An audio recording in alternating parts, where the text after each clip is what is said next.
देखिए कह रहे हैं वो हम छोटे भाई होने के नाते आप हम पर भाईचारा दिखाएं।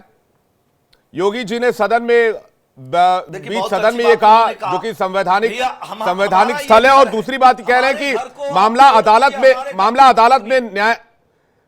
अदालत में है और न्यायाधीश के पास है, तो इस मामले में टीका टिप्पणी ठीक नहीं है। जी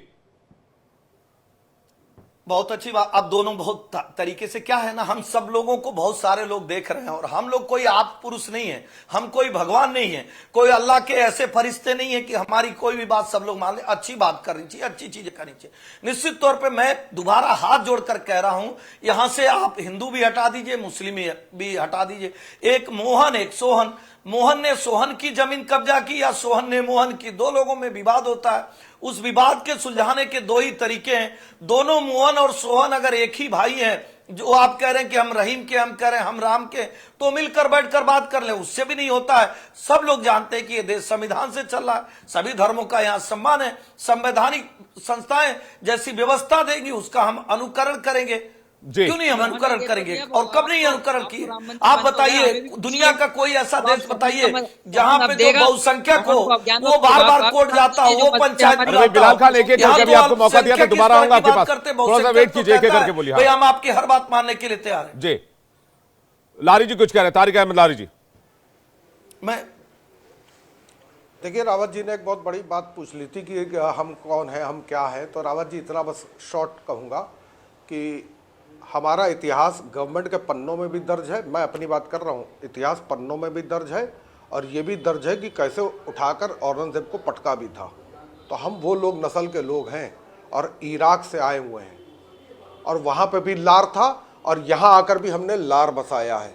तो ऐसी बातें ना करिए। दूसरी बात ये सुनिएगा, वो शादाब चौहान जैसे लोगों से पूछिएगा कि कब कब पलटी मारे हो। तारिक अहमद लारी जैसे लोगों से ना पूछिएगा, कभी ना पूछिएगा, भूले से ना पूछिएगा। मैं हिंदुस्तानी सनातनी मुसलमान हूँ। सुनिए सर सुन लीजिए, सुन लीजिए, सुनने का मादा रखिए, सुनने की ताब रखिए, आप बीच में टोकिए नहीं। मैंने बीच में नहीं टोका था, मैंने बीच में नहीं टोका था, मैंने बीच में नहीं टोका था। रावत जी मैंने बीच में नहीं टोका था। मथुरा में भगवान कृष्ण का जन्म हुआ था सर, एक बार मैंने अभी टोका नहीं था, मेरी बात पूरी हुई नहीं है, मेरी बात पूरी हुई नहीं है, और ले लीजिए, इसमें क्या दिक्कत है? ठीक है तारिक अहमद लारी जी, अब आप मेरी बात तो सुन लीजिए पूरी। मैं एंकर भी यही पूछ रहे हैं, हम भी यही नहीं, आपको बीच में बोलने की आदत है, जैसे आपके नेताओं को बोलने की आदत है कि झूठ फरेब मक्कारी करके वो रावत जी को जवाब दे रहे हैं। रावत जी के पास जा रहा हूं, नई चीज नहीं है। तारिक अहमद लारी जी बोल रहे हैं एसएल सिंह जी वेट कीजिएगा, मैं आ रहा हूं। एसएल सिंह जी वेट कीजिएगा, एसएल सिंह जी वेट कीजिएगा, एसएल सिंह जी वेट कीजिएगा। तारिक अहमद लारी, चड्डी गैंग को वो आदत रहती है, मुझे कोई एतराज नहीं। अरे मैं पर्सनल टीका टिप्पणी मत कीजिए तारिक अहमद लारी प्लीज। मैं हूं हिंदुस्तानी सनातनी मुसलमान, समाधान की बात। एक एक करके एसएल सिंह जी एक एक करके, एसएल सिंह जी प्लीज एक एक करके। तारिक अहमद लारी जी, ये यहाँ के हिंदू हैं और मैं हूँ हिंदुस्तानी सनातनी मुसलमान। तारिक अहमद लारी के बारे में ये याद रखिएगा, तारिक अहमद लारी आप ही के श्लोक आप ही के पास पहुंचा देगा।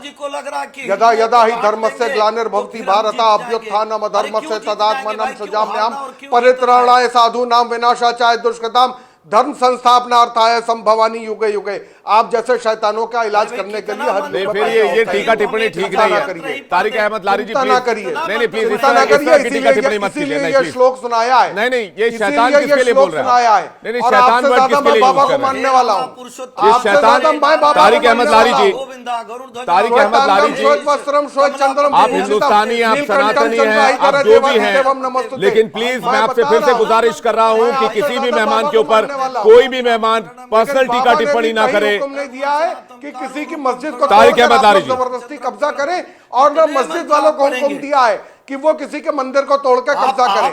अगर वहां पे मूर्तियां हैं तो मूर्तियों के बीच में आप पूजा नहीं कर सकते, मूर्तियों के बीच में आप नमाज नहीं पढ़ सकते, आप सजदा नहीं कर सकते।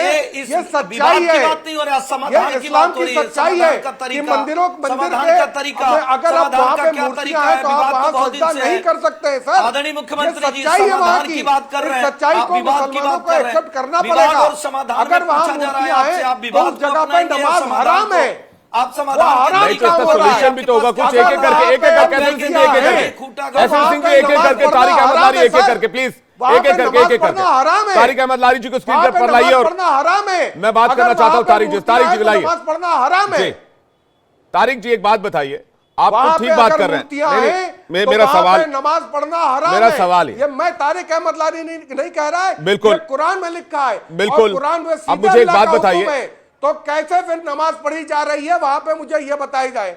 जी। अगर वहां मूर्ति आए तो वहां नमाज पढ़ना हराम है। ठीक बिल्कुल, है।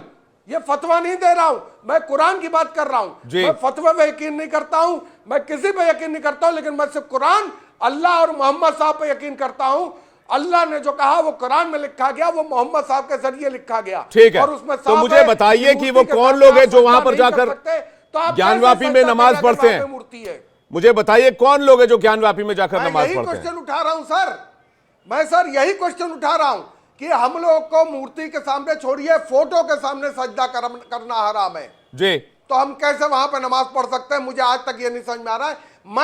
मैं ज्ञान व्यापी मस्जिद की तरफ गया हूं, मैं बाबा के मंदिर भी गया हूं, मैं दोनों तरफ गया हूं। मैं फतवा नहीं दे सकता, यहां पे कानून अपना काम करेगा, लेकिन मुझे कुछ चीजें अच्छी नहीं लगी, बिल्कुल नहीं लगी। जो नहीं लगी उसको बोल दिया।